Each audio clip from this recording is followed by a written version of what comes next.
Aquarians, let's see कि आज आपके पार्टनर की करंट एनर्जीज क्या है, वो आपके लिए क्या फील कर रहे हैं और आने वाले 24 घंटे में कोई एक्शन आपके लिए लेंगे, यस और नो।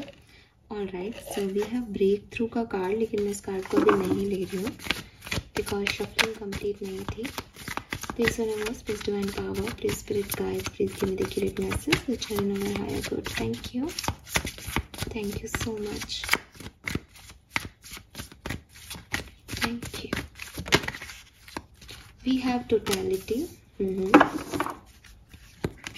and adventure. So देखियो, ऐसा लगता है कि आपके पर्सन ने काफ़ी सिचुएशंस जो हैं उनके ऊपर अपना लीड ले लिया है, अपना कंट्रोल ले लिया है। और जो गिने चुने इनके दोस्त हैं, आप अगर इनकी दोस्त में हो, अगर आप इनकी प्रायोरिटी लिस्ट में हो तो आप भी हो, अगर आप सेपरेटेड हो तो आज आपकी कोई बात नहीं है। इनकी ओवरऑल एनर्जी में ये है कि जो मेरे लोग हैं वो मेरे साथ हैं एंड मैंने बाकी की चीज़ों को कट कर दिया है अपनी ज़िंदगी से और अब मैं एक नई तरह से अपनी ज़िंदगी के बारे में सोचूंगा या सोचूंगी। इन्होंने पुरानी बेड़ियों को जैसे तोड़ दिया है। ब्रेक थ्रू का भी कार्ड था, उसमें भी ईंटें टूट रही थी। टोटैलिटी भी कई बार यही है कि वो एक दूसरे को पकड़े हुए हैं तो कंप्लीट है, लेकिन आपके पर्सन उसको छोड़ दिया है। आपके पर्सन ने अपने एडवेंचर साइड को एक्टिवेट कर दिया है कि जो होगा देखा जाएगा, मुझे अब कुछ नया जीना है, नया करना है। सो कुल मिला के इस पर्सन ने काफ़ी लोगों को नाराज किया है, काफ़ी लोगों का दिल दुखाया है और अभी अपनी जर्नी पे आगे जा रहे हैं। आपकी करंट एनर्जी क्या है? Wow, we have the dream. So आप बहुत फैंटेसी वर्ड में हैं एक्वेरियस। मुझे ड्रीम से ऐसा भी लगता है कि आपको ड्रीम्स मिल रहे हैं, आपको विजन्स दिख रहे हैं किसी भी सिचुएशन को लेकर के। आप मैनिफेस्ट कर रहे हो, ट्रांसफॉर्म कर रहे हो खुद को, और आपको आगे क्या मिलने वाला है उससे रिलेटेड आपको कुछ विजन्स आते हैं, आपके कुछ ख्याल हैं, आपको लगता है मेरे साथ अब अच्छा होगा, या आप अपनी ज़िंदगी में जो सोचते थे, जिन चीज़ों को मांगते थे, अब आप चेंज हो गए हो। 6 से यहाँ पे 13 आ गया, यानी पूरा 6 12 हो गया यहाँ पे। ठीक है, 13 इज़ नॉट 12, लेकिन इज़ लाइक अगर ये 6 है तो पूरा ट्रांसफॉर्मेशन 180 डिग्री घूम गई कहानी। तो आप जो है वो यूनिवर्स जो है वो आपकी कहानी में आपने जो भी सपने देखे थे, आप उन सपनों को पूरा करने के लिए प्लान ए आपका काम नहीं करा तो आप प्लान बी से चल रहे हो। बट आपकी लाइफ में जो चेंजेस आए हैं उसमें आप घुल मिल रहे हो और मुझे ऐसा लगता है कि आप बहुत इमेजनरी वर्ड में हो इस समय कि ऐसा होगा, वैसा होगा, ऐसा हो जाएगा, मेरा पार्टनर ऐसा दिखेगा। इस तरह की वीडियोस देखना, हमारा यूनियन होगा तो क्या होगा, ऐसी सोच रखना, ये आपके मन में चल रहा है। पार्टनर की feeling innocent, wow, okay. Breakthrough का कार्ड आना था आपके लिए, आ गया, ठीक है, okay okay, very nice. So देखो यहाँ पे 2 चीज़ें। सबसे पहले आपके पर्सन जो हैं वो किसी भी तरीके की पॉलिटिक्स या किसी भी तरीके की नेगेटिव इंटेंशन से कुछ भी नहीं कर रहे हैं, ठीक है, अपनी ज़िंदगी में। वो एक एडवेंचर ट्रिप पे है।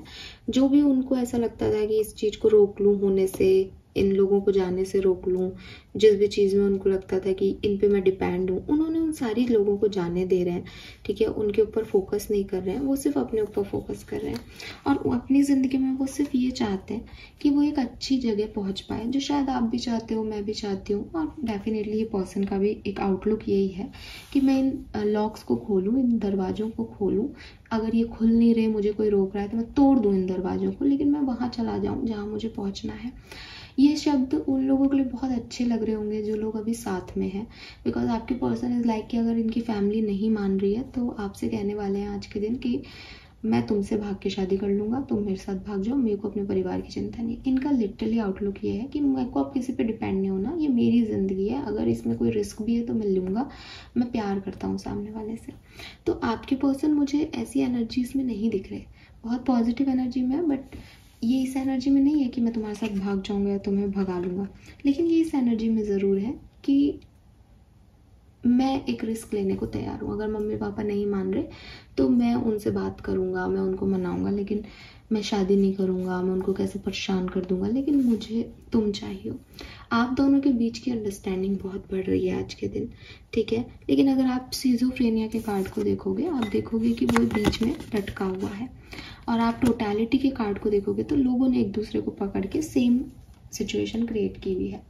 कहीं ना कहीं अगर आप अभी साथ में हो, यूनियन हो चुका है आपका, या आप सेपरेटेड नहीं हो, आप कमिटेड हो, मैरिड हो, कोई ना कोई प्रॉब्लम जरूर आपके रिश्ते में है, ठीक है।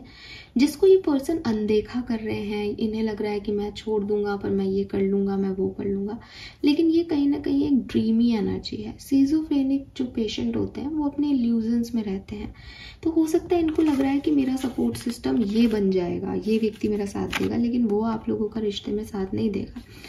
आप भी ड्रीमी वर्ल्ड में हो कहीं ना कहीं, ओरिजिनल स्टेट में। तो अगर आप साथ में हो, आप दोनों की जो अंडरस्टैंडिंग लेवल है वो बहुत बढ़ रहा है, आप लोग एक दूसरे से प्यार बहुत कर रहे हो अगले 24 घंटे में, एक दूसरे का सपोर्ट सिस्टम भी हो, लेकिन कुछ ना कुछ आप लोग इल्यूजन में जी रहे हो। आपको लग रहा है मेरा पार्टनर संभाल लेगा, उनको लग रहा है आप संभाल लोगे, या हो सकता है आप लोगों को लग रहा है कोई थर्ड पार्टी संभाल लेगी। वो इल्यूजन्स आपके दूर होने वाले हैं अगले 24 घंटे में, और अगले 24 घंटे में नहीं तो एक आध दिन में हो जाएंगे, और वो आपको लाइफ में थोड़े से इश्यूज लाएगा। तो बी रेडी, बिकॉज आपके पर्सन इज लाइक मैं रिस्क ले लूँगा, बट क्या रिस्क आएंगे, प्लानिंग नहीं है उनके मन में, वो तो चल रहे हैं बस एडवेंचर साइड पे। जबकि एक कहानी में हमको एक प्लान के साथ आगे बढ़ना जरूरी होता है। अगर ये पर्सन अभी आपके साथ नहीं है, लेकिन इस पर्सन की एनर्जी आपके लिए बहुत पॉजिटिव है ना, कोई वो आपके लिए नेगेटिव नहीं है, वो किसी और के लिए नेगेटिव नहीं है, पर वो अभी सिचुएशंस को नहीं समझ पा रहे, ठीक है। तो वो चीज़ है। अगर ये पर्सन अभी आपके साथ नहीं है, बहुत मिस कर रहे हैं, अपनी गलती का इनको पूरा एहसास हो रहा है, बहुत गिल्ट फील कर रहे हैं, रात को सो नहीं पा रहे, ओवर थिंकिंग कर रहे हैं, आपके बारे में सोच रहे हैं, इनको लग रहा है कि आप बहुत इनोसेंट सोल हो, आप बहुत अच्छे इंसान थे और इन्होंने आपको खो दिया है, ये आपको वापस पाना चाहते हैं, लेकिन इनको ये भी नहीं पता कि आपको वापस कैसे पाए, ठीक है। इसीलिए इनका एडवेंचर साइड है कि टोटलिटी से वो आपके साथ अटैचमेंट तोड़ चुके हैं, लेकिन फिर भी अभी उससे निकल नहीं पा रहे। उनको, इस पर्सन को नहीं पता इसको क्या करना है, ये प्लानिंग से नहीं चल रहे, ये दिल से, इमोशन से चल रहे हैं। तो जो इनके लिए अगेंस्ट जा रहा है ये उनको छोड़ रहे हैं, लेकिन सोच रहे हैं कि जब मैं मनाऊंगा ये मान जाएंगे, पर वो नहीं मानने वाले हैं, बिकॉज वो स्किज़ोफ्रेनिक एनर्जी है। लेट्स सी अगले 24 घंटे में क्या है आपके लिए एक्शन लेंगे अगर आप सेपरेटेड हो तो। Wow, we have completion, postponement, change. So देखो, अगर देखो बॉटम में आउटसाइडर का कार्ड आ गया, लॉक लग रहा है, बाहर जाना है, यही एनर्जी है आपकी मेन, आपके पार्टनर की आपके लिए फीलिंग जो है।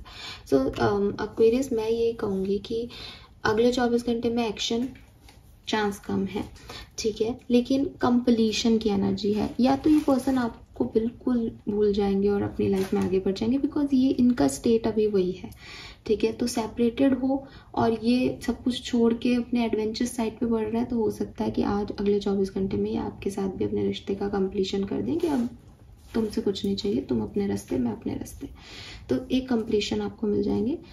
कॉल मैसेज करने को ये पोस्टपोन कर सकते हैं, क्योंकि ऐसी कोई एनर्जी नहीं आ रही कि आप रिसीव कर रहे हो कुछ आज के दिन। अगर ये पर्सन आपके साथ है तो be ready for this change, क्योंकि मैंने अभी आपको समझा दी इस पर्सन की कहानी। वो प्यार करते हैं आपसे, वो आपके साथ बढ़ना चाहते हैं, लेकिन वो एक इल्यूजन में है। ये इल्यूजन जैसे ही हटेगा, चाहे आप इल्यूजन में हो चाहे ये इल्यूजन में हो, ये इल्यूजन जैसे ही हटेगा वैसे आपकी लाइफ में चेंज आएगा। अगले 24 घंटे में कुछ बड़े स्पेसिफिक चेंजेस आप दोनों की ज़िंदगी में आ सकते हैं, और ये चेंजेस आपको आपके रिलेशनशिप के बारे में काफ़ी, जैसे कहते हैं ना, क्लैरिटी दे देंगे। तो be ready for this change. 30 June तक आपको ये चेंज भी मिल जाएगा। This is all for you, hope कि आपसे रेजोनेट होगा। Bye bye.